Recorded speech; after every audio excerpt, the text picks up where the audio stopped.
सबसे पहले तो आप सबको होली की बहुत सारी शुभकामनाएं। होली आपके लिए, सबके लिए बहुत अच्छी रही होगी। होली का महत्व बहुत बड़ा होता है। हमारे यहाँ तो होली के त्योहार में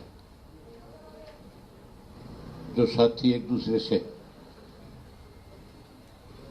विवादित होते हैं, जिनका आपस में कोई सामाजिक रिश्ता खराब हो जाता है, इस होली के त्योहार के ऊपर आपस में एक दूसरे को रंग लगा करके उस विवाद को खत्म करते हैं, फिर से अपने भाईचारे को मजबूत करते हैं। और अब की बार की होली तो और ज्यादा महत्वपूर्ण थी। मौजूदा सरकार ने हरियाणा प्रदेश के अंदर जात पात, धर्म, मजहब के नाम पे माहौल खराब करने की कोशिश करी थी। विशेष रूप से मेवात में हिंदू और मुस्लिम के बीच में विवाद खड़ा करके हमारे आपसी भाईचारे को, आपसी ताने बाने को एक खत्म करना चाहते थे, तोड़ना चाहते थे। लेकिन समय रहते वहां के लोगों को इस बात की समझ आ गई कि ये सरकार का षड्यंत्र है, और उन्होंने फिर से अपने वहां भाईचारे की एक सामाजिक बैठक बुला ली। उस बैठक में मेवात के हर वर्ग के लोग शामिल हुए और सबने शामिल होकर के आपसी भाईचारे को मजबूत करने की विचार विमर्श के साथ ये फैसला लिया कि हम अपने भाईचारे को किसी कीमत पे टूटने नहीं देंगे, किसी षड्यंत्र का शिकार नहीं होने देंगे, हम इसको और ज्यादा मजबूत करेंगे। उसी का परिणाम है कि सरकार अपने षड्यंत्र में सफल नहीं हो पाई। सरकार स्वयं कटघरे में खड़ी होगी। और कल के दिन तो जहां रोजे थे, उसके बाद भी मेवात के लोगों ने हिंदुओं के साथ बड़ी संख्या में इकट्ठे होकर के इस होली मिलन समारोह को बहुत बड़ा महत्व देने का काम किया। एक अच्छा मैसेज, अच्छा संदेश उन्होंने दिया। उसकी भी आपको शुभकामनाएं हैं। आपसे भी उम्मीद करेंगे कि इस होली के बाद लोकसभा के चुनाव में आपकी कलम सीधी चले, टेढ़ी मेढ़ी ना हो।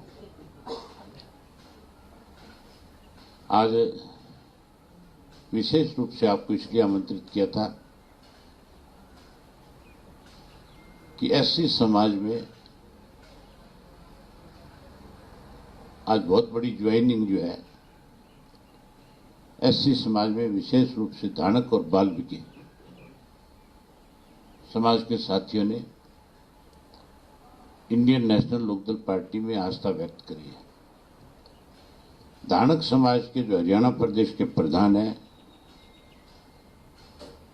धर्मवीर डाबला, जो आपके सामने बैठे हैं, लंबे समय से प्रधान है। ये जहां अपने समाज की सेवा में समय लगाते हैं, वहीं समाज में राजनीतिक जागरूकता भी पैदा करने का काम करते हैं।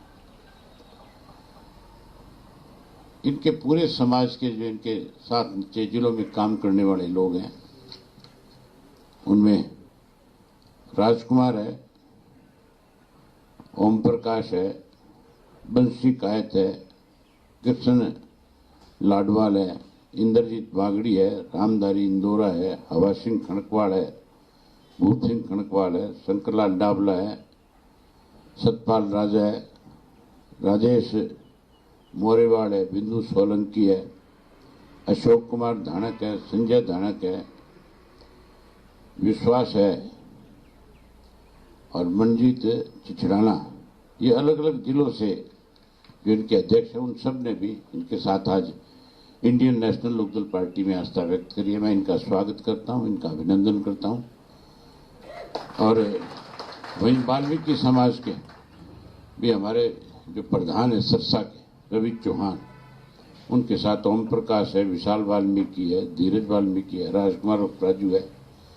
ये भी आज यहाँ तो कम संख्या में आ पाए, लेकिन परसों मुझे सरसा मिले थे। बहुत बड़ी संख्या में सब ने इकट्ठे होकर के इंडियन नेशनल लोकदल पार्टी को ज्वाइन किया। इसी तरीके से इनके जो सिख समाज के लोग, वाल्मीकियों में एक सिख समाज भी होता है, उस सिख समाज के भी बूटा सिंह है, रणजीत सिंह है और ये काबल सिंह है, गुरप्रीत सिंह है।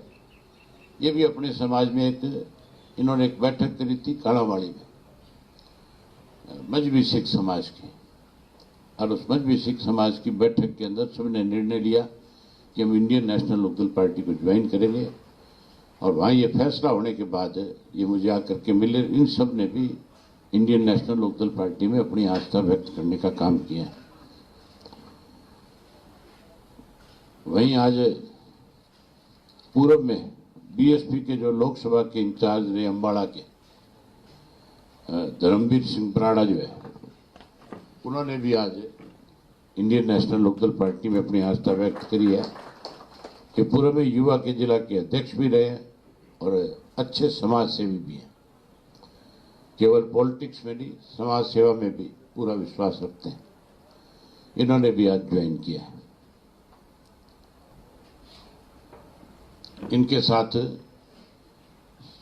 आज सैकड़ों साथी तो आपके बीच में यहाँ पे भी आए हुए हैं, लेकिन इनकी संख्या अलग अलग डिस्ट्रिक्ट वाइज जो है, अब जो मेरी मीटिंग में होगी वहाँ इनके सारे साथी जिले वाइज भी बड़ी संख्या में ज्वाइन करने का काम करेंगे।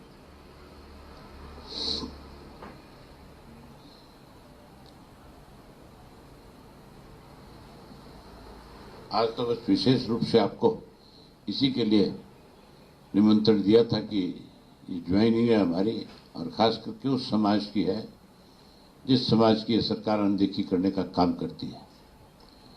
विशेष रूप से बीजेपी की सरकार बनने के बाद हमारा बैकलॉग जो है वो सबसे ज्यादा खाली है। सबसे ज्यादा मार जो है नौकरियों के मामले में आज एससी समाज के और पिछड़े वर्ग के लोगों पे पड़ी है।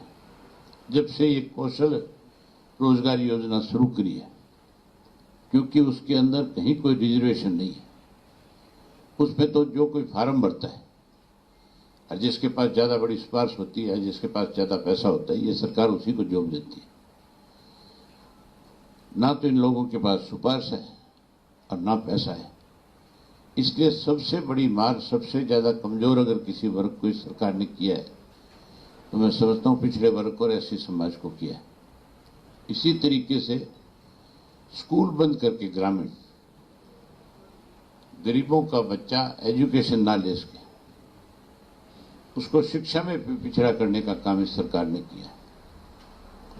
इसलिए मौजूदा सरकार से दुखी होकर के, परेशान होकर के इन सब साथियों ने यह फैसला लिया कि गरीब की सुनवाई अगर किसी राज्य में सबसे ज्यादा थी, गरीब को सम्मान अगर किसी राज्य में सबसे ज्यादा बड़ा मिला और बैकलॉग अगर किसी ने भरने का काम किया, तो चौधरी ओम प्रकाश चौटाला जी जब 2000 में मुख्यमंत्री बने थे, उन्होंने सबसे पहले जितनी भी इनकी वैकेंट पोस्ट थी उन पोस्टों को अखबार में ऐड दे करके निकाला और उस बैकलॉग को उन्होंने पूरा करने का काम किया।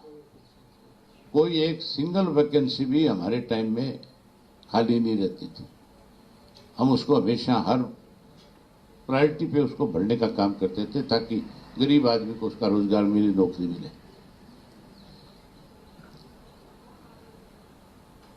चौधरी देवीलाल ने हमेशा गरीब आदमी को ऊपर उठाने के लिए सत्ता में रहते हुए अच्छे फैसले लिए थे।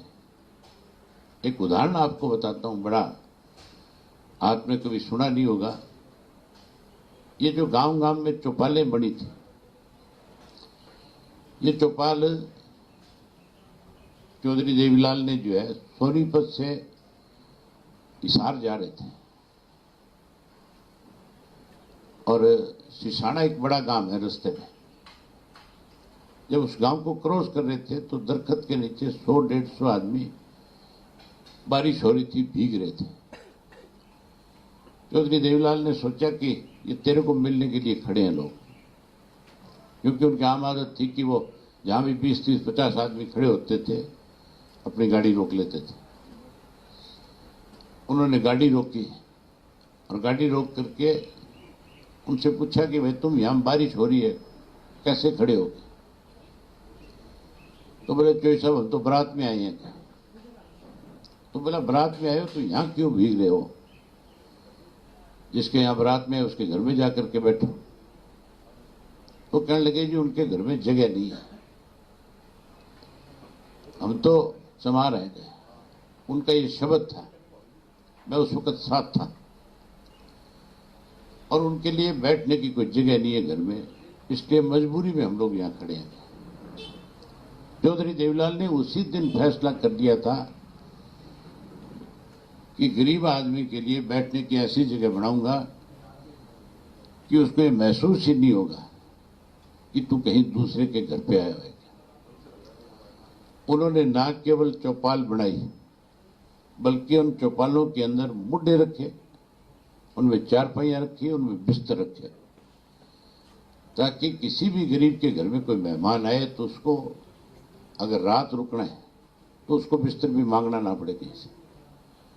उन चौपाल से बिस्तर देते थे, खाट देते थे। इन सरकारों ने उन चौपालों की मरम्मत भी नहीं कराई। इसी तरह से गरीब की बेटी की शादी के लिए 5100 रुपए की कन्यादान स्कीम जो है वो चौधरी देवीलाल ने शुरू की। उसके साथ साथ कैसे गरीब का बच्चा जो है पैदा होने के बाद स्वस्थ रह सके, उस बच्चे को पैदा करने वाली मां को खुराक के रूप में उस वक्त में 300-500 रुपए दिए। उस वक्त का 300-500 रुपए बहुत बड़ी चीज थी। वो खुराक का मतलब था कि उसको घी मिले, उसको गोंद मिले, उसको जमावना मिले, ताकि उसका बच्चा स्वस्थ रह सके। ये सारी सोच उस वक्त चौधरी देवीलाल की और चौटाला साहब की थी कि गरीब को कैसे आगे बढ़ाया जाए। आज की मौजूदा सरकार और कांग्रेस ने तो गरीब का शोषण किया है। हम अपनी सरकार बनने के बाद उन स्कीमों को और आगे बढ़ाएंगे और ज्यादा कैसे इनको मदद मिल सके, इनके बच्चे अच्छे स्कूलों में पढ़ सके, आगे आ सके, उसके लिए अच्छे फैसले करेंगे। आज तो ये सब लोग आए हैं, इन सब लोगों ने इंडियन नेशनल लोकदल पार्टी में अपनी आस्था व्यक्त करी है। मैं इनका स्वागत करता हूं, अभिनंदन करता हूं और इनसे उम्मीद करता हूं कि ये इंडियन नेशनल लोकदल पार्टी के संगठन को मजबूत करेंगे और वहीं उसके साथ साथ जहां संगठन को मजबूत करने का काम करेंगे, वहीं हर जिले के अंदर, हर हल्के के अंदर अपने साथियों में जागृति पैदा करेंगे कि असल में आपका हितैषी कौन है। आप सब आए, आप सबका धन्यवाद है। आपके लिए चाय की व्यवस्था है, सब चाय पी करके जाएं।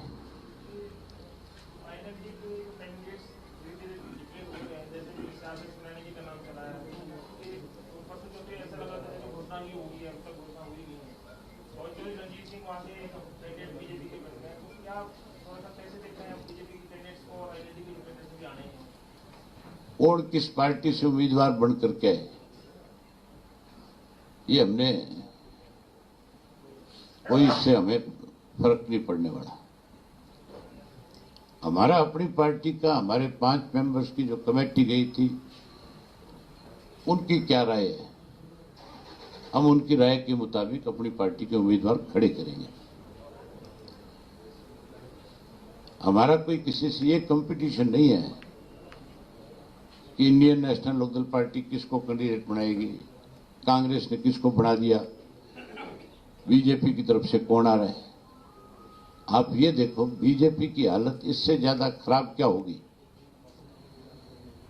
कि 35 मिनट पहले जो लोग बीजेपी ज्वाइन करते हैं वो इनके उम्मीदवार बनते हैं, जो ये कहते हैं कि आरएसएस जो है बहुत पुराना संगठन है, जो ये कहते हैं कि भारतीय जनता पार्टी में कार्यकर्ता का सम्मान है। वहां सम्मान कहां रह गया? इससे बड़ा अपमान और क्या करेंगे। 35 मिनट पहले कोई उनकी पार्टी ज्वाइन करे और उसके गले में माला डाल के कहती है हमारा उम्मीदवार है। इनके पास कौन सी ऐसी वॉशिंग मशीन है भाई जिसमें डालते वो सारे किए हुए गुनाह जो उसके माफ हो जाते हैं। इस नवीन जिंदल को जिसको इन्होंने कुरुक्षेत्र से उतारा है, उसके खिलाफ नरेंद्र मोदी जी का खुद का एक बयान था। आपने वो बयान पढ़ा कि नहीं पढ़ा? कोयला घोटाला जो है, उस कोयला घोटाला के ऊपर प्रधानमंत्री ने स्वयं भाषण दिए और कहा कि ये लोग लूट करके खा गए खाद्यान्न इसको कोयले की को, मैं इनके खिलाफ सख्त कार्रवाई करूंगा, मैं इनके खिलाफ एक्शन लूंगा। वो आज भी सोशल मीडिया पे वीडियो वायरल होती है। इन विचारों का और तो कोई बस चलता नहीं। जब भी चुनाव आता है, चाहे वो कांग्रेस है, चाहे बीजेपी है, चाहे कोई और हमारा विरोधी है, वो मैम कांड को लेकर के चर्चा शुरू कर देता है। अभय सिंह ने मैम कांड में ये किया, ये किया, ये किया। ये समझने की जरूरत है। केवल इन लोगों को अगर राजनीतिक तौर पर डर है तो इंडियन नेशनल लोकदल पार्टी का है। और जिस मैम कांड का ये बारी बारी जिक्र करते हैं, मैम के लोगों ने उस चुनाव के बाद 3 बार हमारा एमएलए बनाया वहां से। अगर मैम के लोगों में हमारे प्रति कोई गुस्सा होता तो फिर हमारा 3 दफा उम्मीदवार क्यों जिताते कि नहीं? तो ये सिर्फ बौखलाहट है उनकी विचारों की। अब पिछले 2 दिन से टीवी पे इस तरह का प्रचार चल रहा है। सोशल मीडिया पे एक और नई बकवास शुरू कर रखी है कांग्रेस ने। एक कांग्रेस का कोई लड़का है दाढ़ीवाल करके, जो भूपेंद्र सिंह हुड्डा की पोस्टें डालता है। वो आजकल एक वेबसाइट पे कोई सीरियल चलता है, एक कोई उसकी तुलना मेरे साथ कर रखी है। ऐसे लोग अपने आप सुधर जाए तो अच्छी बात है, otherwise Indian National Lokdal Party का कार्यकर्ता सुधारने में कसर नहीं छोड़ेगा। हम वो लोग नहीं है जो मर्जी आए गाली दे ले, हम उसको सुन ले, सहन कर ले। हम गालियां सहन करने वाला में नहीं है। कोई हमारे साथ इज्जत से पेश आएगा, हम उसका बहुत मान सम्मान करेंगे।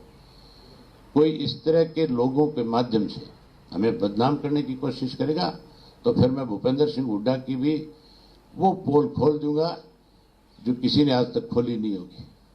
मैं वो बातें सोशल मीडिया पे अपने लोगों को कहूंगा कि लगाओ, जिससे इनको हर जगह शर्मसार होना पड़े। मतलब कितनी घटिया मानसिकता इन लोगों की है। किस तरह से छोटे लोगों से, नासमझ लोगों से इस तरह की चीजें लिखवा करके किसी को बदनाम करने की कोशिश की जाती है। मैं लीगली भी उस पर नोटिस लेऊंगा और उसके साथ साथ अपने कार्यकर्ता को कहूंगा कि जहां भी मिले इसको ठीक से सुधारो, इसकी जबान भी ठीक कर दो और इसका दिमाग भी ठीक कर दो।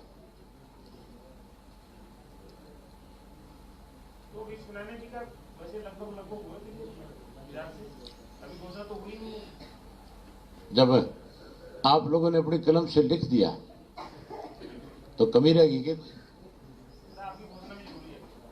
कोई नहीं, जब वाक्यों की करेंगे तब कर देंगे, लेकिन ये मान के चलो कि हमारी पार्टी का तकरीबन यही फैसला है। कब तक सर आपका और जो आज बचे हैं वो लिस्ट आ जाएगी? आपके साथ बैठ करके विचार विमर्श करूंगा, फिर तय करूंगा।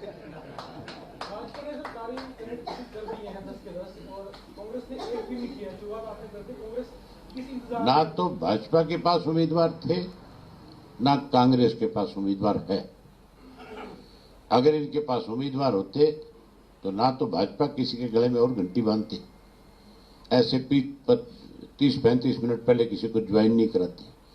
ये नवीन जिंदल जो है ये लड़ना नहीं चाहता था। इनका घर का परिवार का ये फैसला था कि हम चुनाव नहीं लड़ेंगे, लेकिन उसको ईडी का डर दिखा करके कितनी बार आपके सोशल मीडिया पे, कितनी बार आपके चैनल्स पे चला है कि नवीन आज ज्वाइन कर रहा है, आज अमित शाह से मिल रहा है, आज फलाने से मिल रहा है। रोजाना कयास लगाए जाते थे और उसकी तरफ से रोजाना सफाई आती थी कि नहीं, मैं किसी पार्टी में नहीं जा रहा, मैं तो अपने बिजनेस में, अपने व्यवसाय में व्यस्त हूं। लेकिन उसको ड्रा करके ज्वाइन कराया गया और उसको कहा गया कि चुनाव लड़ना पड़ेगा, क्योंकि कोई कैंडिडेट था ही नहीं, कोई लड़ने को तैयार ही नहीं था। वहां तो चर्चा चल रही थी, आम जो कुरुक्षेत्र में बीजेपी में चर्चा थी वो ये थी कि करनाल की जो रेणुवाला जो मेयर थी कि उसको उम्मीदवार बनाया जाएगा, या कैलाश सैनी का जिक्र आता था, या एक डीडी शर्मा है उनका नाम आता था। इसका तो कहीं चर्चा ही नहीं था। ये तो कांग्रेस में थे, इनको तो वहां से जबरदस्ती ड्रा करके लाया गया है। मुझे लगता है कहीं हुड्डा को ये रोहतक से ना लड़ा जाए, बीजेपी बड़े हुड्डा को रोहतक से ना लड़ा देंगे, है बदल भी सकते हैं। कौन सा सिंबल दे दिया?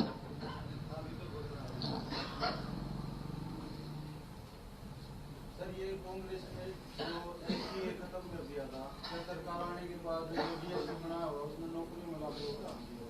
हमने पहले भी नौकरियों में आपको आगे रखा है, आगे भी हम सारी इन चीजों पे विचार विमर्श करके कैसे समानता मिल सके सबको, उस पर काम करेंगे। अभी वैसे तो चलो आप सभी राजनीतिक दलों पे अपने opinion देते हैं, अभी जेजेपी पे क्या लग रहा है आपको? तो बात तो हो गए थे, तो क्या अवसर क्या बनेगा?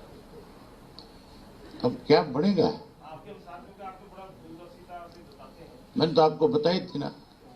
ये आप तो कहते हैं कि मर्ज हो जाएगा, आप तो पहले ये कहते थे, हैं? पहले तो आप ये कहते थे कि जेजेपी जो मतदाता था जेजेपी में जिसने वोट दिया था वो 99% इंडियन नेशनल लोकदल पार्टी के साथ वापस आ गया।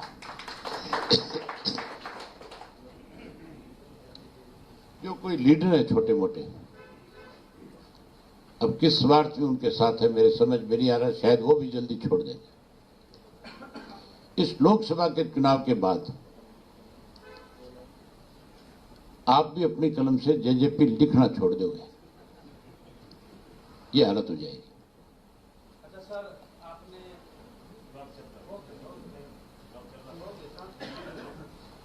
तो आ तो गया जवाब। सर जो परिवर्तन यात्रा हुई है आपकी और पूरे प्रदेश में इतना लंबा आप चले हैं, इस दौरान सर जो क्या आपको लगता है जनता ने मैं इस लोकसभा के चुनाव के बाद उस परिवर्तन यात्रा को फिर से आगे बढ़ाऊंगा। मेरी यात्रा तब तक जारी रहेगी जब तक भारतीय जनता पार्टी सत्ता से बाहर नहीं हो जाएगी और कांग्रेस सत्ता से दूर नहीं चली जाएगी।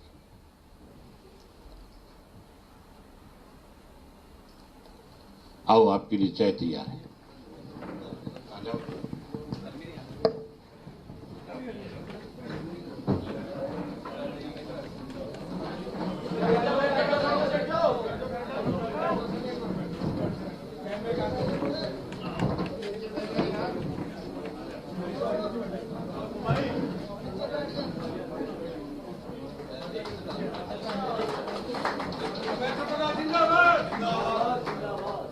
जिंदाबाद।